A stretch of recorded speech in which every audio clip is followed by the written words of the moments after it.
And before we continue with today's session, it is so important that we do an acknowledgement of traditional lands. Royal Roads University acknowledges that the campus is located on the traditional lands of the Kosapsum and Lekwungen Songhees ancestors and families. It is with gratitude that we now learn and work here, where the past, the present, and the future of Indigenous and non-Indigenous students, faculty, and staff come together. Welcome. So today's session, just to make sure everybody's in the right room, is the Doctor of Business Administration, how to turn a valid research problem into a strong and competitive initial doctoral proposal. And now I'm so pleased to welcome Dr. Hassan Wafai to take over from here. Thank you, Imara. Thank you very much. It's wonderful to be here, and thank you for joining today, colleagues, to talk a little bit about the DBA program. I'm not going to go into the details about the program because we discussed that in the first webinar.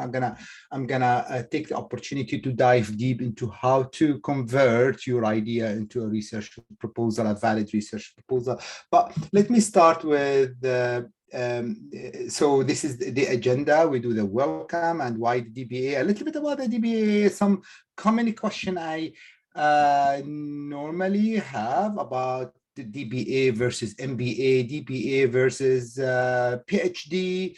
Want to talk a little bit about that, and then we dive deep into the initial proposal. Toward the end of the session, like half an hour, we will stop recording and start having like a two-way conversation, more of a workshop setting. Imara will introduce another platform so we can interact on that platform. So I'm repeating some of the things I talked about last time. Why Royal Road DBA? Royal Road DBA, it helps you lead change in your industry or field. Notice, I did not mention organization here because this goes beyond organization. It helps you develop original management-related research, advanced management practice and research, be part of Royal Road community of management researchers, not just Royal Road community, it's a Canada-wide community of researchers, and opportunity to reflect on your experience as a leader within the industry. Also consider the wider social, environmental, and legal concern, what we call it wicked issues that we're dealing with, and everyone has a lot of experience here in the room, and those who is interested in DBA program bring the experience, their experience with them to the research. Now, a common question I have: what is the difference between DBA and another master degree, like MBA or another master degree? Now, this is, of course, there's a prestige piece. I mean, another master degree wouldn't give you that title, but that's not the things I want to focus here about. One of the biggest, there are two big differences I would like to highlight. One, you normally do master degree to advance your career, right? To shift career, that is to help you lead within an organization. Now, doctoral program helps you lead outside organization. Those who do, doctorate, they are interested to build their currency as a subject matter expert in the field. And that's what doctoral program helps you to do. A master program wouldn't help you to build your currency as a subject matter expert, right?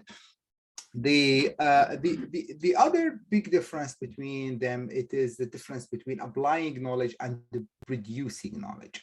At the master level, you learn theories, principles, models, and the focus of master degree is how to apply them in a specific context, right? All assignments, how you bring these models, apply them within an organization. And different type of organization, of course, that's applying knowledge. Versus producing knowledge. In doctoral program, you will be required to produce knowledge, to contribute to existing literature. And that will be your own contribution to existing literature. And that is And that will help you, of course, again, to build your currency as a subject matter expert. Another question I normally have is the difference between PhD, conventional professional doctorate, and Royal Road DBA. I'm sure you are familiar with PhD program. It is a conventional doctoral program. Also, I'm sure you heard, or you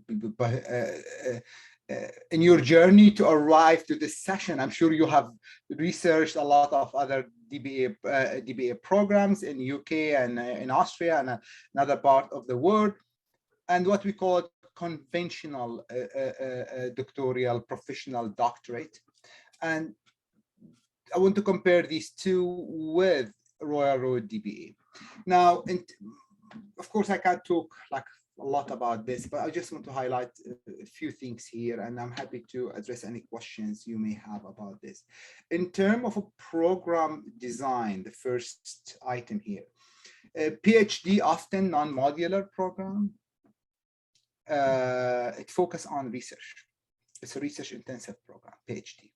Professional doctorate, it's normally an extended version of MBA. It's often modular, credit rated, taught component. That's a professional doctorate. Now, Royal Road DBA, since we designed it as a hybrid, and it's been the nomenclature of the program itself to capture that hybrid design. It combines the strength of PhD and the applied focus of professional doctorate. I mean, it does have modular and credit rating components, but it also research intensive. So the first year, colleagues will have courses. Second, third, fourth year, it's a research intensive program. So it's a hybrid in that nature. I'm gonna jump to preparation for employment and further study. Colleagues do PhD to become faculty member. I did PhD, I want to be faculty member. That's my only job that fits. Normally, I wouldn't say fit. I mean, the only job that all most PhD students dream. I mean, this is their first things on their list. So PhD actually prepare graduates to start academic job. Professional doctorate is very much context focused. So it's more of like a professional degree. Now, Royal Road DBA, since it's a hybrid, that means it is research intensive and also applied. It prepares candidates for careers within and beyond academia. So we do have colleagues who are professors in other universities that are doing their DBA with us. But we have also colleagues who are working in the industry and have no interest to start academic job. Although we try to convince them, come on, you can get some courses to teach. No, I don't have time for that. So that it is important to look at what's the next step.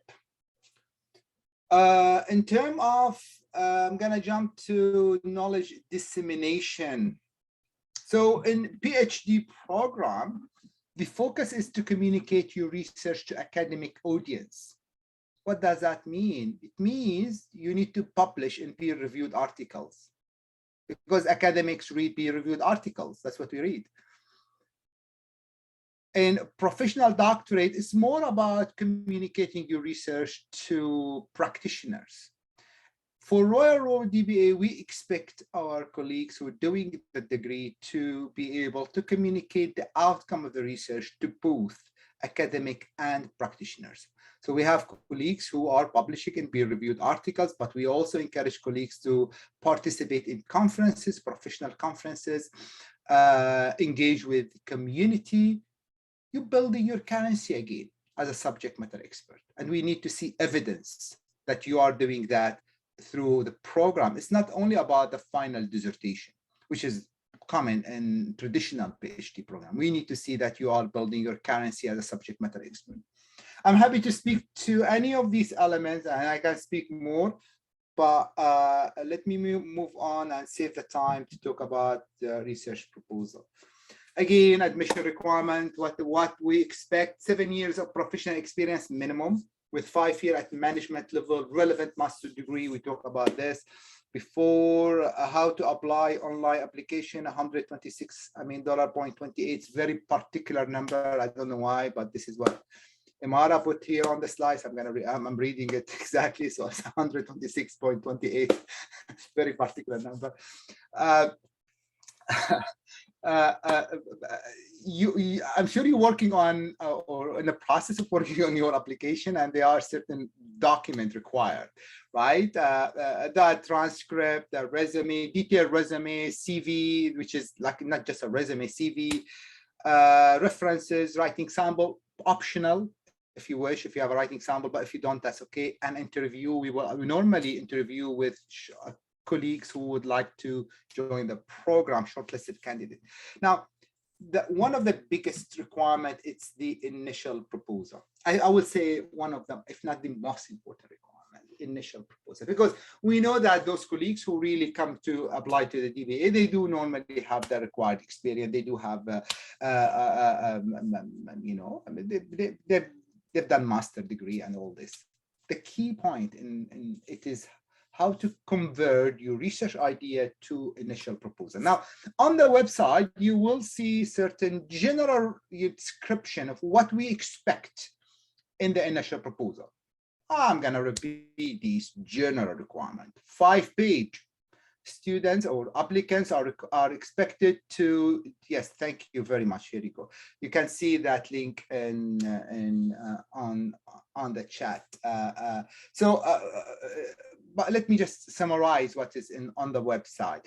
You are required to build 5-page, maximum 5-page initial requirement, where you will address a research problem and provide highlights from relevant literature.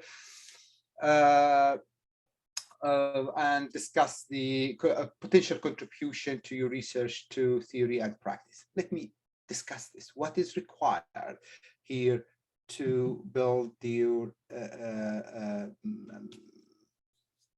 proposal? But before that, Imara wanted me to also talk about the other things. If you need help with any of the application, document, please feel free to contact our wonderful enrollment advisor. When I say wonderful enrollment advisor, I really mean it. I really mean it. It's not just a word. They are really wonderful. They just listen, even listen to me sometimes. Like sometimes I hallucinate when I'm talking, and they listen to my hallucination. They are fantastic, fantastic. So Tracy, Imara, and our new colleague joined us recently, Rihanna. So if you have any question, please feel free to reach out to them. About what is required, how can I contact, how can I get more money? Sorry, not more money, of course, that's cool. How can I get more resources about knowing how to apply to get fund? So they will really help you. Also, if you wanted to contact with some of the students in the program, to ask about, something about the program, how they experience, feel free to do that. And I do recommend to do that. So building research proposal. Before I get started, how many of you here in the room have started with a research proposal? Do you care to let us know? Yes, Hillary, of course. Julie, who else? Hillary, Julie, anyone else? Okay, it's a good start. Okay, give us thumb up if you started. Yes, Kilichi also started. Thank you, Kilichi. Thank you for the thumb up. Okay. Bill, is the idea a start? Yes, it is. Yes, it is. So that's me started. I see Jason here. Jason seems to like the word idea. Yes, I have the idea. Great. Now, and that's a key point, because you all have a lot of experience here, right? You have a lot of experience, and you live issues, you know issues, and you want to turn these issues into research proposal. Now, these issues, you call them idea, right? I have research idea. I have a research idea that I want to turn this research idea into some 5-page that captures what I want, but also it represents me. I have a lot of experience. I really need to write something that sounds like, looks good. The experience I found through the program, not just writing the proposal, through the whole program, I will call it liberating experience. It starts with like, I'm stuck with my own assumptions. This is the way I look. I used to see things in certain perspective, and this is where this is the way I used to see things. And the more I get myself challenged, faculty will challenge me, colleagues will challenge me, I start to, you know what, maybe I need to consider that. That's hard. That's hard to get challenged. That's hard. And that is to build that scholarly mindset. I mean, moving from the advocate mindset to scholarly mindset. I call this liberating experience, where you start to own your own thinking and you can really understand your bias as you're writing a research proposal, all your research. Now, there are a couple of slides that comes after this slides, which show you some pictures about colleagues who are in the program. These are the first cohort. Here you can see 2 links. Please feel free to review our colleagues' bio, and if you are interested to connect with any of them, please feel free to do that, or reach out to us and we will connect you with colleagues that you are interested to work with. This is the pictures from the first residency. There we go. Perhaps here, you know, what I want to tell you from the picture here, perhaps. Let me just emphasize a couple of messages here. You could see colleagues who are in the program. They are not, some of them, I would say, young, but some of them are not, in terms of, you know, time they spend in the industry. Some of them, they spend 30, 40 years in the industry, and it's time now to come to academia again. And it's time now to build my currency as a subject matter expert. I want to have the authority to speak as a subject matter expert. We celebrate our diversity, not just, you know, in terms of the color of the skin or background, no, all sorts of diversity, including the way we see the world. And different people see world differently. Okay, I can talk about these pictures a lot, but let me here move on to doctoral proposal. So, doctoral proposal. What you see in front of you, the key elements for a doctoral proposal. The only piece that I did not include is a research design, because at this point, you don't really need to talk a lot about research design. But I'm going to talk about this. What we expect to see for the initial proposal, certain elements. First, you need to define a researchable problem. This is the first point on the screen. Researchable problem. Based on the researchable problem, you need to formulate a research question. I'm going to dig deep into this in a minute. After the research problem, research question, you need to explain the importance of the problem, why a problem is important, and how you research. Since it's important, your research will address it, will provide insights. What exactly are you intended to do, and what value you want to add to contribute to existing body of knowledge? And the last piece we would like to see is how the research actually connects to relate to your career goal and objective. So let's start with identifying research problem, which is the most important element, I would say. This is the most important element in the initial proposal. Identify a researchable problem. Now, that problem, issue, idea, okay, it should be management business related. And normally you define this based on your experience. I've been in the industry for 30 years, and I noticed that, for example, woman has not been treated equally in certain industry. Or I noticed that, there is a problem about actual practice of ADI within certain sector. Or I noticed that, companies who are trying to implement technology, they spend, they spend a lot of time applying technology, and the projects ends in so many other projects, and seems to be a never-ending experience. This is based on your experience, and you all have what we call wicked issues, wicked problem in the industry, but that's not enough. You still need to come back to the literature and bring supporting information. In your case, because you have a lot of experience, you normally start with observation and experience and then move to the literature. Conventional PhD students do it the other way around. Conventional PhD students spend the first 2 years of their life in the PhD program searching literature, and they define a gap in the literature, and then they start to find the practical implication of that gap. Either way, it works. But in most cases in the DBA program, I found that students or colleagues would like to start with their experience and then research literature to support the problem that they define. So you need to research the problem. You need to tell us whether the problem has been addressed. For example, a woman has not been treated equally in a Canadian organization. This is a big issue. I'm sure the researchers have talked about this. Okay, what exactly I'm addressing here? Is it factors that led to this? Is it how organization can fix this? It is about the principal HR practices around what exactly I'm trying to research here.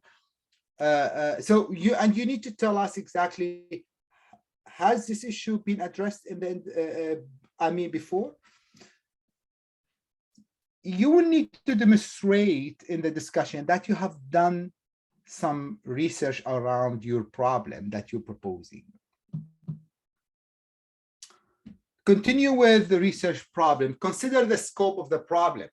I always like to say, well, you don't try to boil the ocean here, right? You don't try to solve everything. Well, I want to, and normally students and colleagues, tends to do that at the beginning. And we try to push them step by step to narrow down the focus. A broad problem like how to improve management practices, this is quite broad. You need to define, the scope, I would say. Try to articulate a problem in a couple of sentences. I'm sure some of you have colleagues who finished their PhD. Ask them, what's your research problem in a couple of sentences? They can tell you the problem in a couple of sentences. Now, if they spend like half an hour describing the problem, and you know what, that means they're not clear about that problem yet. The more you're clear about the problem, the more you can explain it in a concise manner, in a precise manner. Once you have that problem, which is a big thing, then think about a question that captures the problem.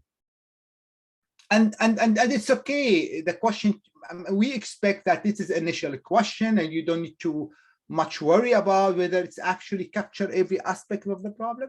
I will call it in a progress question. And that is totally fine at this point.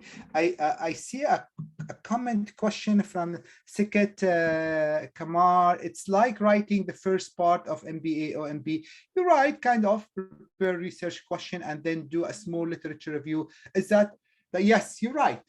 So the idea here is we want to see a demonstration of your skills that you can conceptualize a research problem. You can problematize an idea, an issue, finding it how this problem or research problem can contribute to existing literature. So you're right.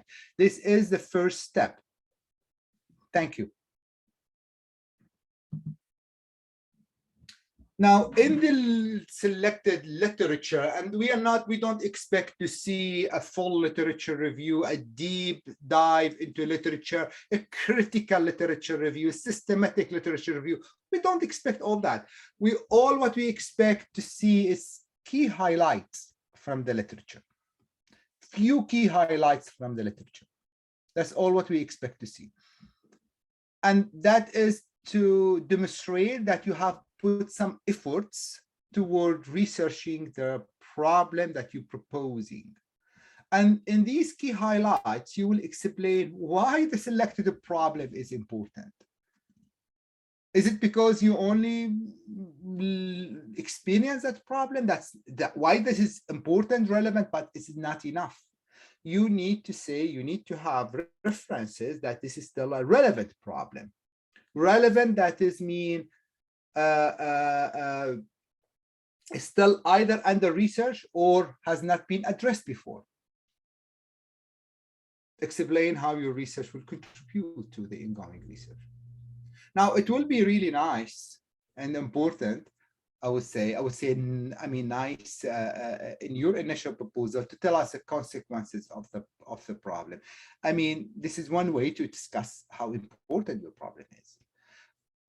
Later on, once you are in the program, we emphasize on that on that potential consequences, especially when you apply for grants, because this brings money, right?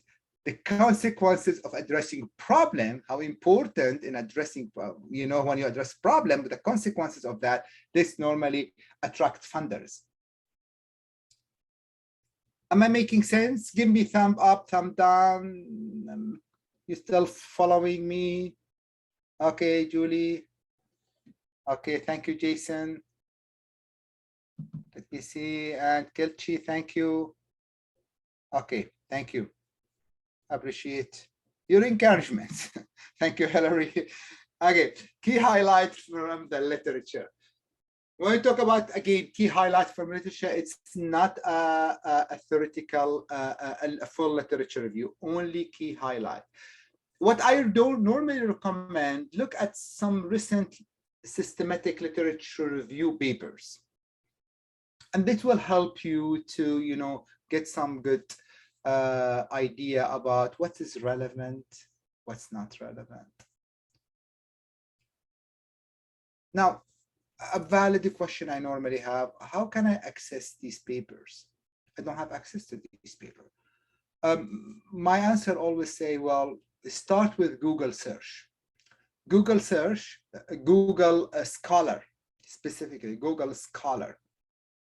Google Scholar gives you access to, we normally start with Google, and this is really an important, effective search tools, Google Scholar. Now, it's enough at this point to read the abstract, and this will give you idea about the paper, and probably and most likely will help you use the paper to address or support your argument. There will be a number of free access papers that could be available. And if these papers are not available, it's still fine to read abstract at this point. Another strategy that you may want to consider is to, once you read some of the abstract, you think there will be one or two papers that are most relevant to you, just pay visit to any local library and you can access full papers. But again, it is sufficient at this point to rely on the abstract to build your initial proposal. I'm gonna emphasize this point again. We only want to have opportunity to see that you have some relevant knowledge in your area of research. We say So it's not a full literature review. Now, once you define the research problem, research question, the provide some key highlights from the literature. Now, then you probably want to talk a little bit about the research design. Now, once you're on the program, you will have first year to learn different ways to design research, qualitative, quantitative research, I mean paradigm research strategy. So there will be a lot of reading ahead of you once you're on the program about research design. So we don't expect that you're really gonna have a solid discussion on research design, and you don't need to worry about that. And you don't need to include something that you're not clear. So, I mean, some applicants start to use these, some technical words, thinking that, well, this will make us look a little bit more solid in the area. You don't need to do that. We only need some symbol. How do you envision conducting the research? What sort of data you think will be needed? For example, if you are talking about how difficult to implement IT projects in organization, well, how can I analyze this? I mean, what you may want to think about why implementing technical or IT projects are difficult. The question of why. Perhaps you want to do a questionnaire, you want to do interviews, you want to interview people who are doing these projects in the organization. If you are researching best approach to empower women in organizations, then perhaps you want to interview female employees. If you want to focus on leaders, for example, female leaders who've been in the industry and see their experience, something like this.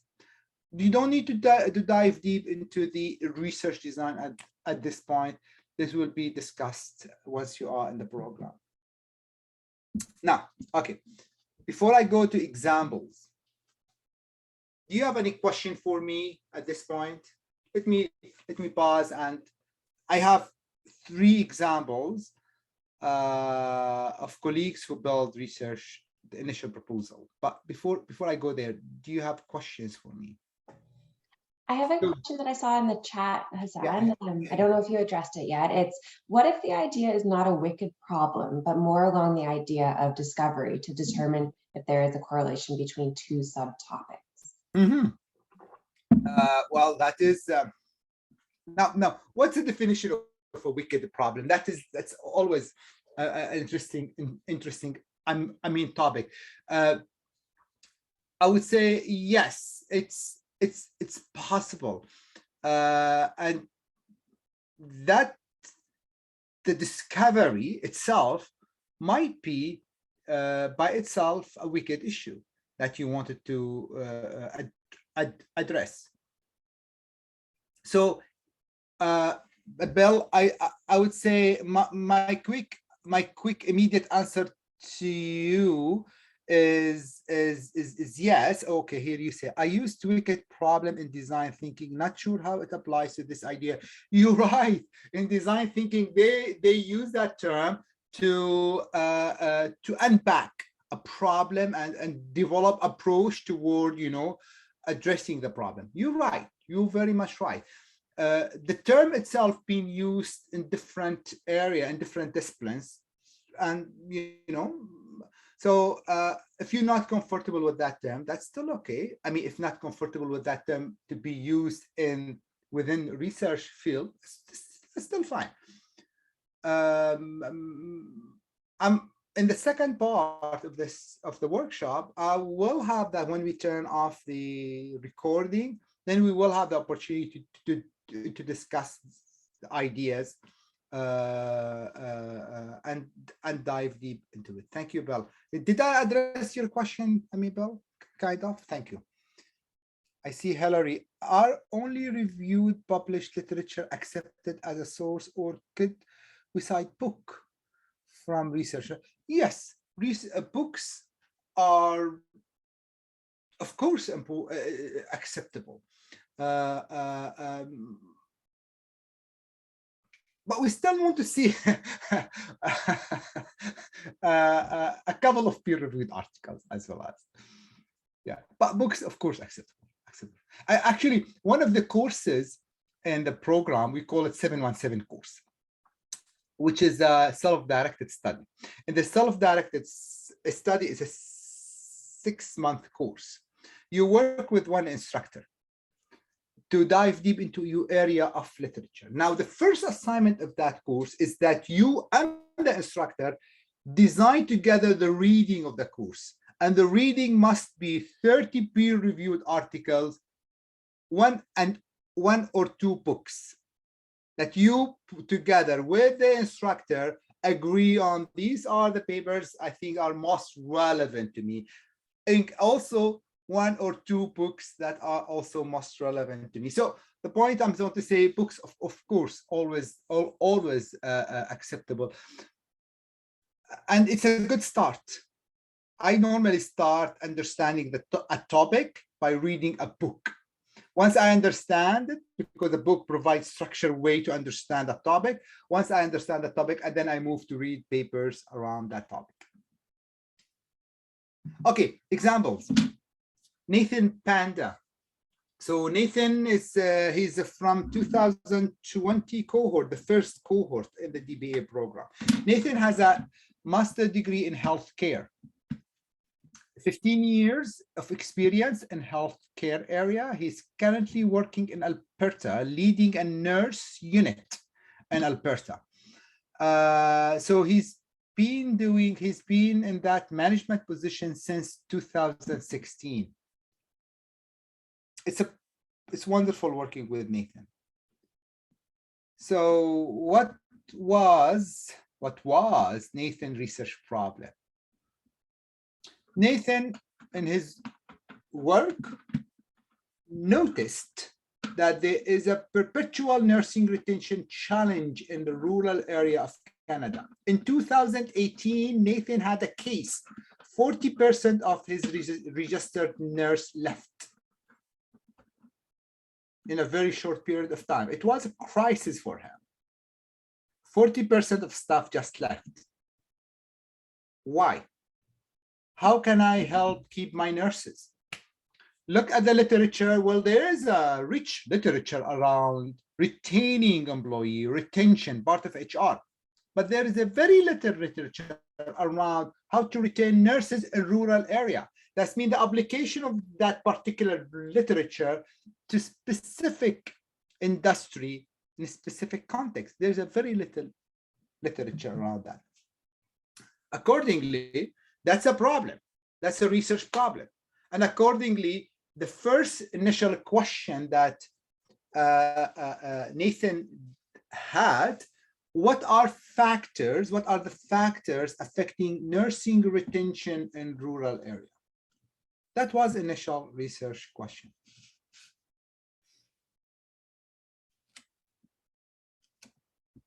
Meet Nathan Banda. Thank you, Imara. You can see the link to Nathan bio in the chat.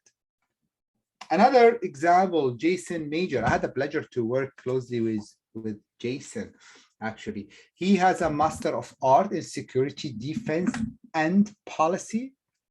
He's a military, clearly. Spent 30 years of service as a pilot in the Royal Canadian Air Force. He has he was a colonel. Now he's in the government, working in the government. A lot of experience in specific area. Now, what was a research problem? The research problem, Nathan, we work in the aviation industry. During COVID, well, we all noticed, including Jason, we all noticed that COVID has caused significant shock and period of uncertainty to aviation industry in Canada. That's not in Canada, all over the world. Thousands of Canadians have lost their jobs.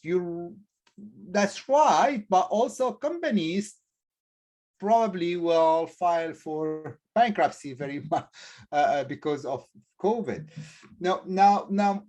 So based on that, Jason developed his initial research question: how can COVID lessons learned, best practices, and resilience be used to help Canadian aviation management improve their system and business models, enabling them to be more resilient going forward? Now, that's a very initial question.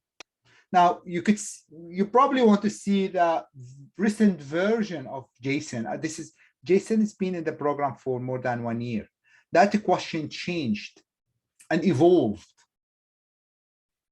to reflect, of course, his better knowledge about the area.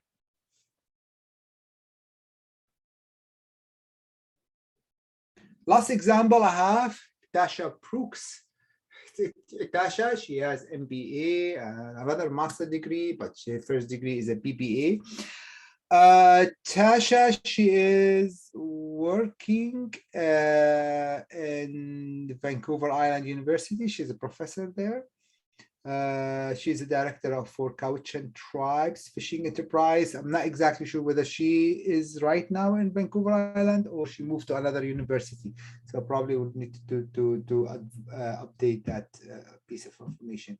Regardless, the point is that she came from academia, and we have almost 20, or say roughly 20% of our colleagues doing the program are professors in other universities and colleges are doing their doctorate with us, because this is part of the requirement of their for their professional development. So TASHA, she's as you can see, she's a indigenous researcher. TASHA researcher problem is about the Canadian Indigenous entrepreneurship participation rate is lower to non-Indigenous participation rate. Now, meaning that she noticed that Indigenous entrepreneurs, they don't participate as much as non-Indigenous entrepreneurs in programs that are available for them, the government program that are available for them. What I mean, government program, funding programs, funding opportunities. Although funding opportunity for Indigenous entrepreneurs, arguably more than for non-Indigenous entrepreneurs. Accordingly, TASHA research question, exploring why, despite increasing entrepreneurial support service available for Indigenous entrepreneurs in Canada, a lower number of Indigenous people engage in entrepreneurship. That's a research question. Okay, so a few advices as you're building your research proposal. Few advices. Research your passion first. Passionate research often results in thoughtful, rigorous research. Passionate researcher can, I would say, have a more smooth journey. The journey is long. It's not another master degree. It's not just 1 year. You walk on the stage, everyone happy. We take pictures. And no, it's a 4 years at least journey. And ask your colleagues who did PhD or DBA program. There will be points in the program you start asking yourself, what the heck I'm doing here? Why? And that's normal. What will help you is your passion. You're passionate about the topic. So research your passion. That's the first advice. Know your motivation. Why I am doing DBA. And that's what we make sure we explore with you. And again, here I'm an academic person. I'm telling you this from an academic perspective. We really want colleagues who know that they want to be in the program. This is why it's a competitive admission. It's not rolling admission. It's not that you just meet the requirement, come in. No, we need to make sure that we are able to serve you. Also, the program is the right place for you. So know your motivation. What do you hope to achieve? Where do you want to be in 4 years from now? And we know it's a big investment. We want to make sure this investment you made the right investment. Finally, identify your competitive advantage in terms of research. For example, Nathan, who else can do Nathan research? Only Nathan. He has competitive advantage. He is leading the nursing unit who had the case of 30% retention. Nurses left the job. He has competitive advantage over any other researchers who's trying to do this research. Who else can do, TASHA work? TASHA, she is indigenous woman, indigenous researchers. She is well connected in her community. She is researching something that she has competitive advantage over others. That's based on her experience. The same for Jason. He knows the aviation industry. He knows all the ins and outs. So he has competitive advantage in terms of research. So you know your competitive advantage and align your research with your competitive advantage. That's again here. I'm trying to be realistic as much as I can. That is normally you can do that. We can do that in conventional PhD program in Canada. Conventional PhD program in Canada requires students to work in existing research or with the research that's approved by supervisor before you get admitted, right? You need to have that supervisor in a pre-admission stage in order to get admitted in the program. That works with young researchers who just finished their master with very little experience. They're willing to spend 4 years, kind of like a full-time. That wouldn't work there. But those who've been in the industry for quite a long time, they have competitive advantage and they cannot really stop working. And the point here, they need to align their passion, their competitive advantage with their research. They want to have that opportunity. And that's what we are looking for. We're looking for those colleagues who have the passion, who have competitive advantage, and they are willing to do independent, impactful research. Hassan, I see a few questions that have come up. Is now an okay time to pause and we'll answer a few questions and then keep going? Thank you. No, good, Hilary. Very good question. Do we define our competitive advantage in the proposal or the CV or both? I think you don't need to.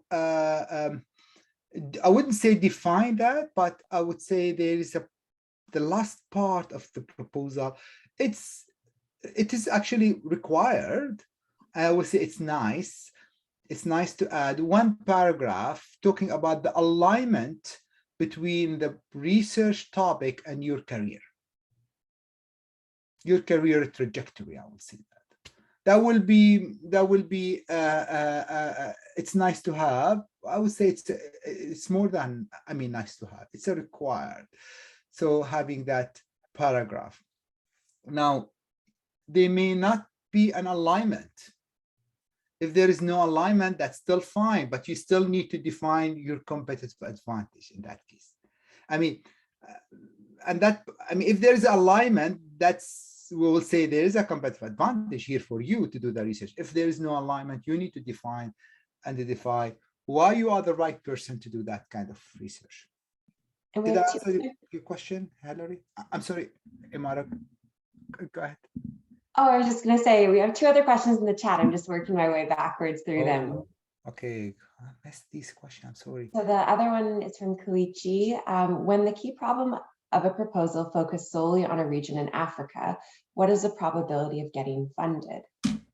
It depends on where you apply for fund. So if you're applying for fund in Africa, then probably that will be a very attractive topic. There are some agencies here in Canada that they do support international students. And they do support also international research, not just international student, international research. So it all depends on the topic and where, I mean, the agency or the funding body that you are approaching. I hope I can give you a little bit more definitive answer here, but you know, the answer here, it all depends. Does that help? Thank you. Does that? Kilichi, if you have any follow-up question, please feel free to put it on the chat or grab a mic and say your question. I see Wisman. We may write a proposal as an assignment paper in master program. Is that workable? I don't know exactly what is that the question, but let me try to address what I understood from what you wrote here. You are saying that there is an assignment that may look like the research proposal. Can we use that assignment? Yes, you can use that assignment. Why not? As far as you refine it, update it, include updated information, and you don't need to put the whole assignment as it is. You need the 5-page, very important. So writing concisely, precisely is very important. It's also an example for your writing, right? Writing is an important skills that is that you need to have in the program. Thank you. Did I answer question, Wisman? Wiseman, not Wisman, Wiseman, sorry, Wiseman. I do, yes.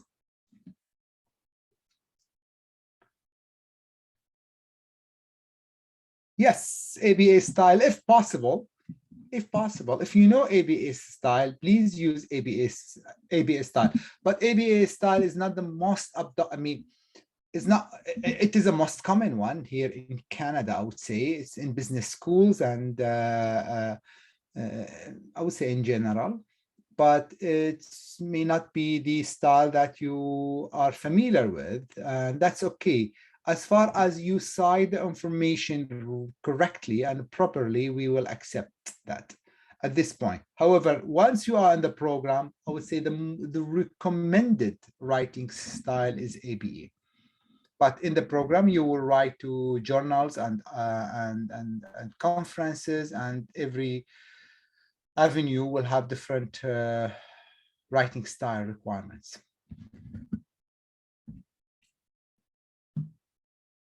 Is there any question, Imara, I missed here?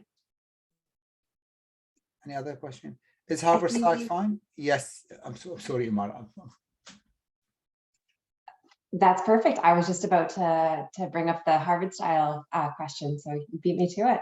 Perfect. Yes, Harvard style it's totally fine. Yes, of course.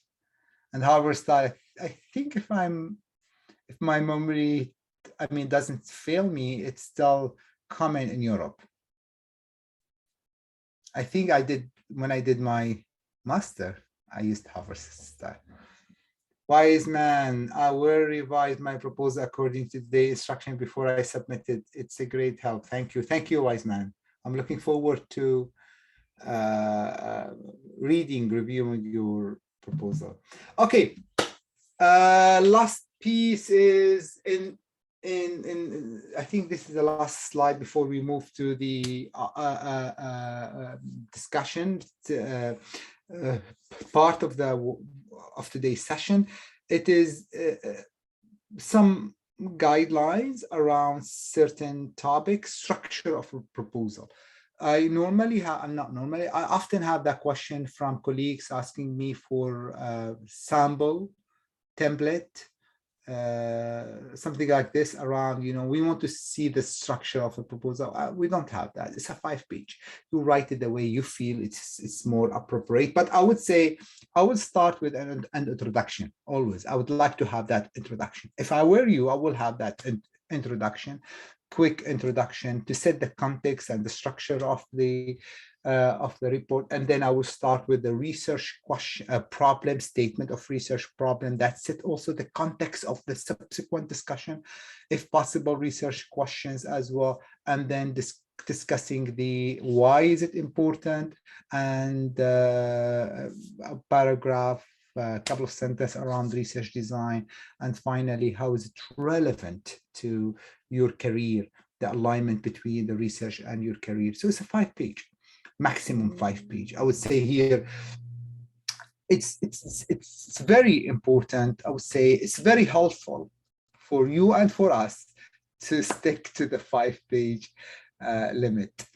Length of proposal 5-page. I can't emphasize it anymore here. Citation references, as far as you use the right citation, as far as you cite information, it's fine for us. Whether it's ABA, Harvard, Chicago, or any other referencing style, it is totally fine with us, as far as you cite, you cite or reference. I call not citing information is a kiss of death.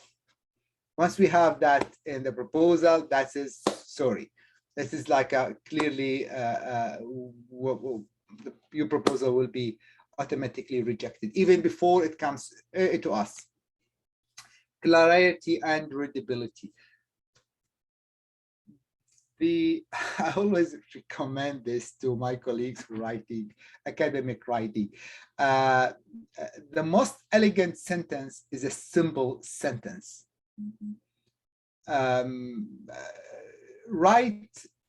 Use short sentences. Don't make it complicated.